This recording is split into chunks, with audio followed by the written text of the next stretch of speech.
Alors déjà, avant de commencer cette vidéo, je tiens à dire que je suis extrêmement déçu par le nombre de vues de la dernière vidéo.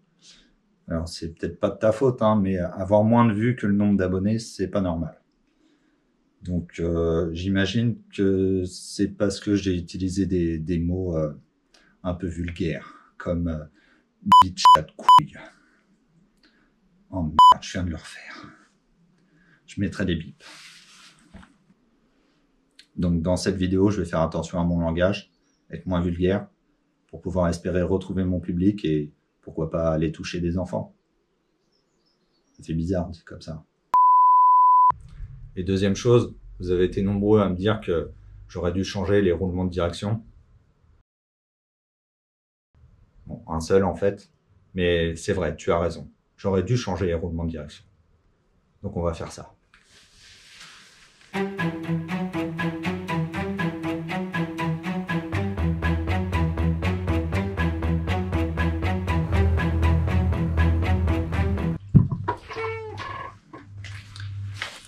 Sur une bécane qu'on a besoin.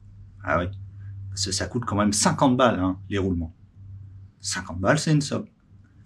À mon époque, ça fait 450 francs. Et 450 francs, c'est cher. Parce que moi, je viens d'un univers où le litre d'essence, il coûtait 5 francs. Ça fait 0,76 centimes d'euros maintenant. Et je te parle même pas du prix des clopes. Hein. Là.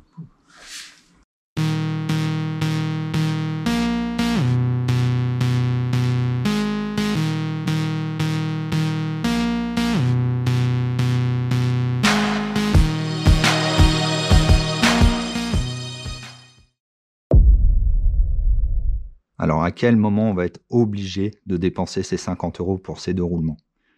Eh ben, ça va arriver le moment où, quand tu déplaces la moto à faible allure, même à pied, tu sens qu'il y a une résistance au milieu. Et le point dur, il est toujours au milieu, hein, c'est toujours en plein axe.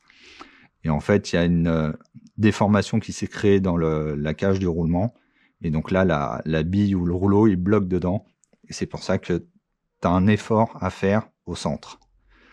Et sur celle-là, bah, même en roulant, je sentais que ça bloquait. Donc pour mettre encore plus ça en avant, ce que tu peux faire, si tu as une béquille centrale, c'est la mettre sur béquille centrale. Et là, tu appuies l'arrière de la moto pour soulever la roue avant. Et comme ça, tu n'as aucune charge à l'avant. Et là, tu vois que ça reste bloqué ici. Ça veut dire que c'est la fin. Et que tu vas devoir faire un crédit pour tes 50 € de roulement. Et donc, pour la petite histoire, j'ai découvert ce problème vendredi soir. J'ai vérifié qu'il y avait bien un problème dimanche. J'ai fait la commande. J'ai 3-4 jours de livraison. Je travaille cette semaine et la moto doit être prête samedi. Et de filmer pour toi, ça me prend 4 fois plus de temps. C'est le temps de préparer le matos, de l'installer, de cadrer, de recommencer quand je bafouille, de faire le montage, de monter toute la vidéo, l'uploader sur YouTube. Et bien ça me prend 4 fois plus de temps. C'est validé par mon comptable, c'est 4 fois. Donc là, le but du jeu, c'est de changer les roulements en démontant le moins de choses possible. Donc je vais tout suspendre. Les guidons, les étriers, tout va être suspendu. Ça va être une moto volante. La moto volante 2025 est arrivée.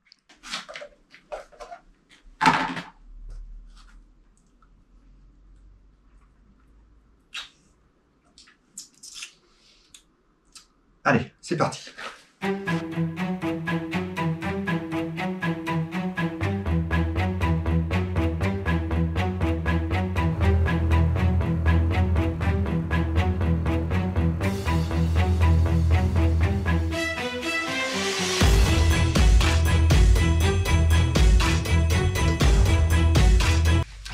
Alors là, il faut suspendre les étriers. Il ne faut pas les laisser pendouiller sur les durites. Donc il faut un fil de neutre. Tu n'utilises pas la phase ou la terre, hein. Il faut un neutre.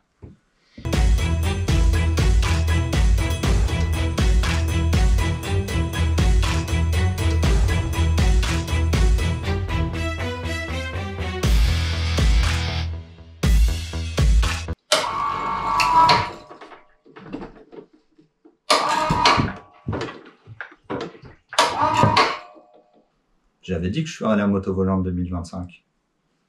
Elle est là.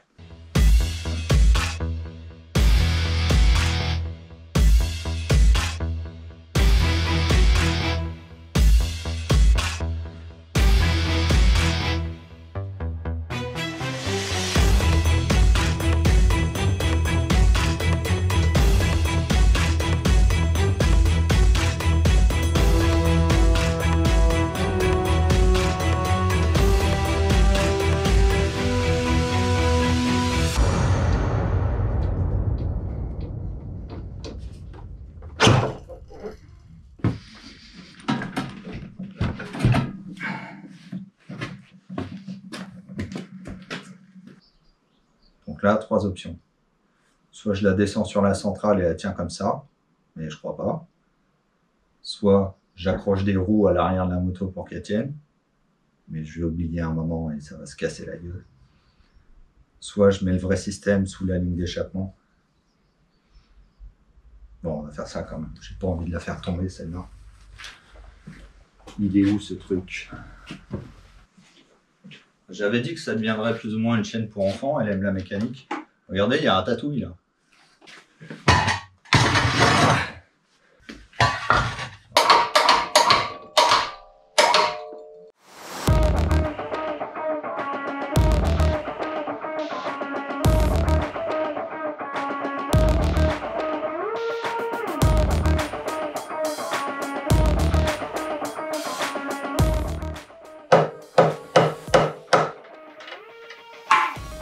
Ah voilà, putain.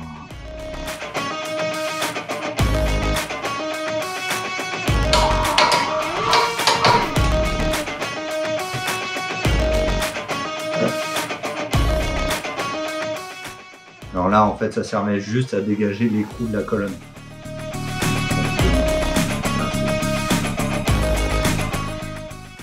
Enculé.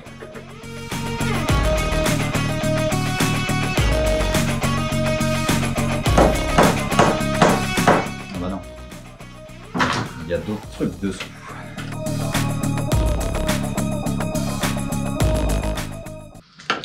Bon, je te montre pas tout, mais là, donc j'ai dévissé le T supérieur.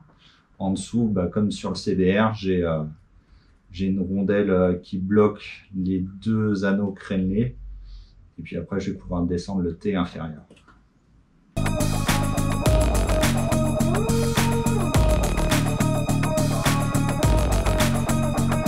Donc là, je dois enlever tous les trucs qu'ils ont mis pour empêcher de me descendre le T inférieur dans l'axe.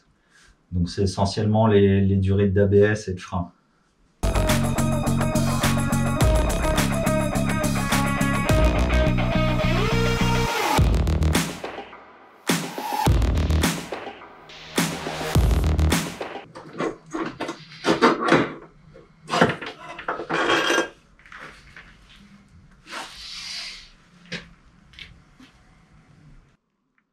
Allez, on repasse en point of view, caméra sur la tête, et on va devoir venir enlever cette partie du roulement.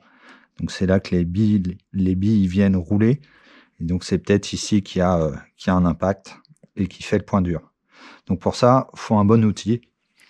Et moi, l'outil que j'ai développé et que j'utilise depuis une dizaine d'années maintenant, c'est un vieux tournevis à frapper où le manche a éclaté. Et ça me permet de le glisser dedans et de venir attraper le petit rebord ici. Je te montre. Donc là, je le passe par en bas. Et ici, quand il monte, on arrive à le mettre en appui sur la bague. Et après, il faut aller taper en dessous et le sortir gentiment.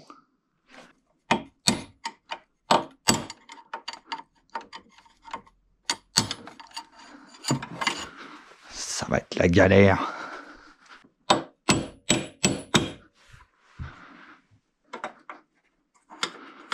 Il faut changer de côté souvent.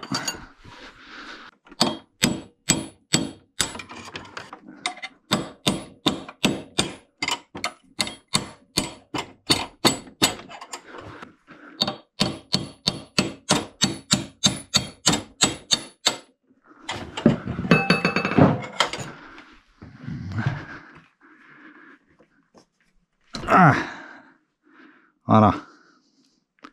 Et de 1.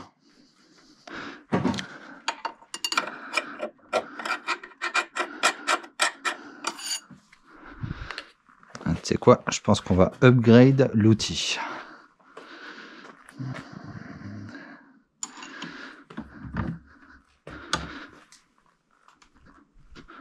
Ça va casser.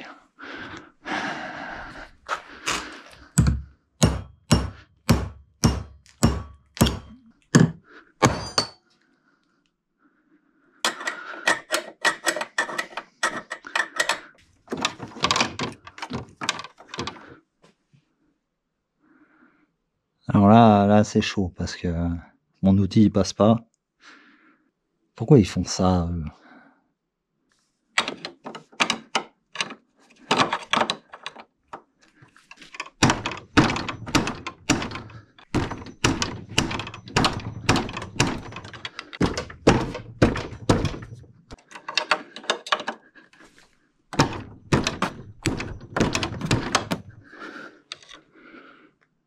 ça marche.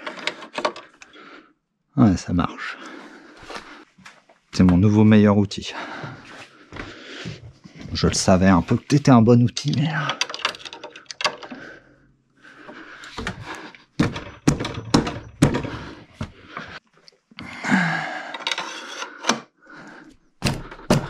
Aïe!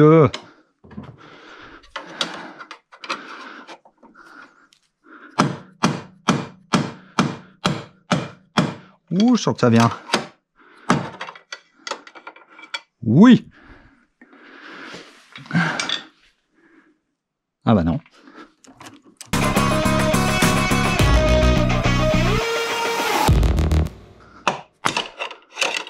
Ah oui. C'est bon. Et là, on n'a même pas fait le plus dur. Hein. Le plus dur, c'est d'enlever le roulement qui est sur le T inférieur. C'est lui le plus dur. Donc c'est pas le roulement là qu'il faut enlever, ça c'est facile. Mais le chemin de roulement, c'est lui qui est galère à enlever. Donc il y a deux écoles. Tu peux prendre le beau ciseau à bois de papy et le glisser dessous. Tu tapes de chaque côté et ça le fait remonter.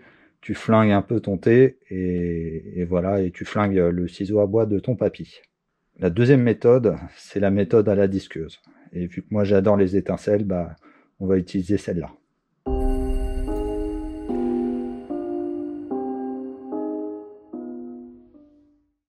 Donc la technique consiste... Attends, je vais prendre un crayon. Donc la technique consiste à faire une entaille à la meuleuse, au disque fin, hein, comme ça en biais. Faut pas aller trop profond, sinon tu touches l'arbre du thé. Il faut quand même y aller. Donc ça va te servir à deux choses. Ça va relâcher la pression de la bague. Et de deux, ça va te créer une marque que tu vas pouvoir utiliser pour venir taper dessus au tournevis. Et là, normalement, ça sort. Ça sort sans que tu aies tout niqué. Voilà. Il y a sûrement un outil exprès pour après, sinon, mais je connais pas. Après, peut-être que dans les garages, ils utilisent la technique du ciseau à bois de papy. Hein. Je sais pas. Et là, faut pas y aller comme un bourrin. Donc tu mets tes équipements de sécurité et puis tu y vas.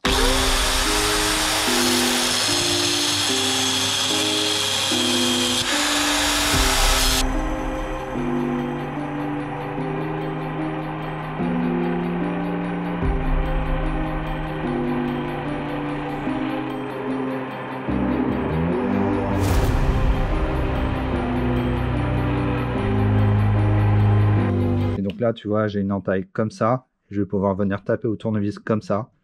Ça va faire un effet de dévissage et de sortie. Deux en un. Tu vois, ça tourne.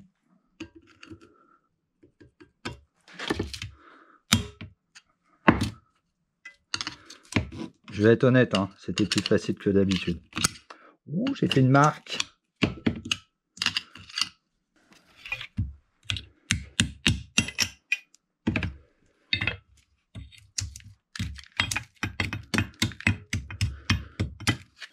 Oh, des fois, il faut utiliser ses mains. Hein.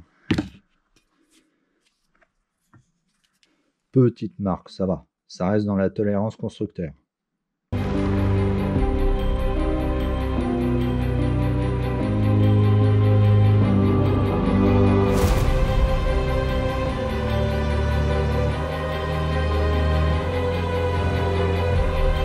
voilà, maintenant il n'y a plus qu'à attendre que les roulements arrivent et que je puisse les monter et remonter la bécane.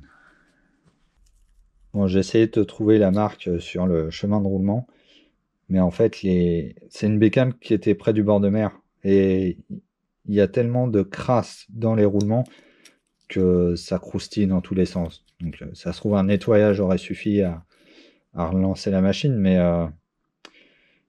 bref, je pense, c'est pas sûr qu'il y ait un marquage là sur les chemins de roulement, c'est peut-être plus de la crasse. Quoi qu'il en soit, on les change. Et il y avait vraiment besoin, parce que il croustille vraiment fort.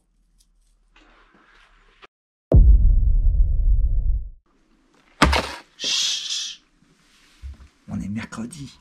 J'ai reçu les roulements ce matin. Il est 22h là, 22h30. On va essayer de pas faire de bruit, il y a les enfants qui font dodo, d'accord? Donc j'ai reçu mes roulements, j'espère que je me suis pas gouré ou qu'ils ne se sont pas gourés parce qu'il n'y aura pas le temps d'en recommander d'autres. Bon, c'est difficile de se tromper de roulement, ils ont vraiment 2 diamètres différents. Le truc à pas oublier par contre, c'est de mettre ça. Parce qu'une fois que tu as mis ton roulement dedans, c'est mort. Et beaucoup auraient mis le thé au congélateur et les roulements à chauffer pour faciliter l'insertion. Mais moi, je vais pas le faire.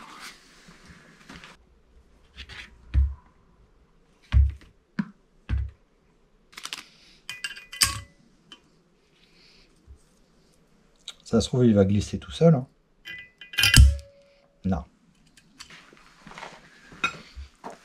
Il est venu le moment que je te présente le sponsor du jour.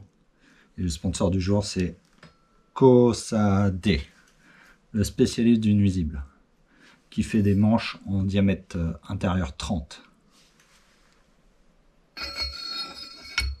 Ce qui va nous être très utile. Donc merci, Cosade, le spécialiste du nuisible.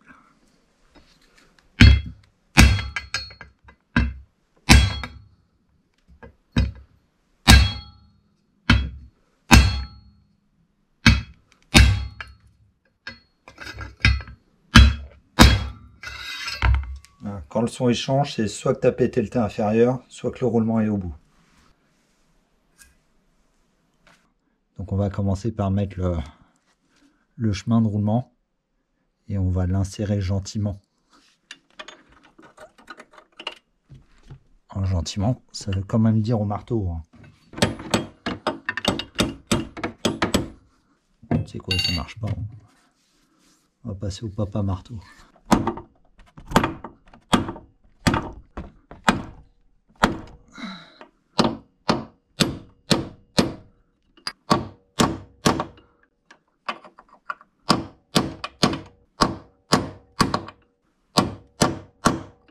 Et pour le finir, le verroulement. Je fais un montage. Si je perce le radiateur, je vais le mettre comme ça. Et je tape au bout.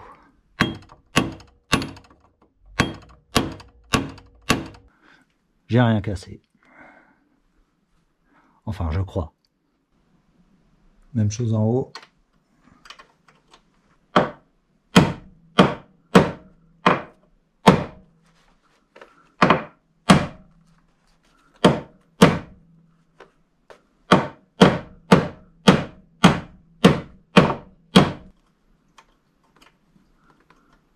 Attention, attention.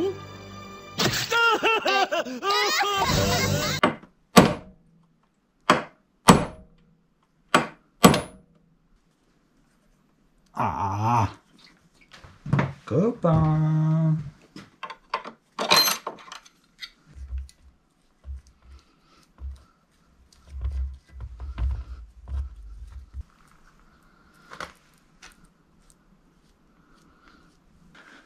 Après, c'est que des roulements de thé, hein. C'est pas des trucs qui tournent à 12 000 tours minute, hein. Donc faut en mettre, mais un peu, ça suffit. On est jeudi, il est 16 h. Faut que je remonte tout avant demain. Donc c'est la même chose que le démontage. Donc je te reprends au moment où ça fait clic clic.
Alors, le remontage, c'est pas compliqué.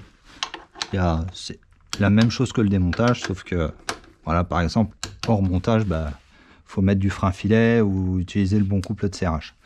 Il y a d'autres petits trucs auxquels il faut faire attention. Il y a quand tu remontes les tubes dans l'été, il faut les monter tout droit. Il faut pas les faire tourner comme ça, parce que ça raye l'eau. C'est pas joli. Du coup, il faut bien les emmancher tout droit. Donc ça, c'est le premier truc. Le deuxième truc, c'est de bien faire gaffe à ce que tes gaines électriques ou tes câbles, ils passent du bon côté du tube. Dedans ou à l'extérieur ou devant, ça faut faire gaffe. Et un autre truc auquel il faut faire attention, c'est que les pontets, ils se montent dans un sens. Il y a un petit point dessus. Donc quand tu les remontes, le petit point il va en haut. Alors je sais pas pourquoi, hein, mais moi je fais ce qu'on me dit et s'ils mettent un point, c'est qu'il y a un intérêt. 105 l'écrou de colonne de direction. Alors avant de serrer à 105, je vais vérifier qu'il n'y a aucun câble qui gêne parce que là on va aller en butée et puis on va tirer fort. Donc il ne faudrait pas que ça écrase une durite ou un truc comme ça qui serait mal monté.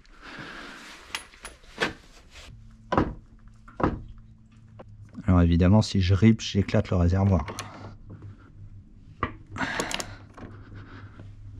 Voilà, 105. 40. Tissu 23.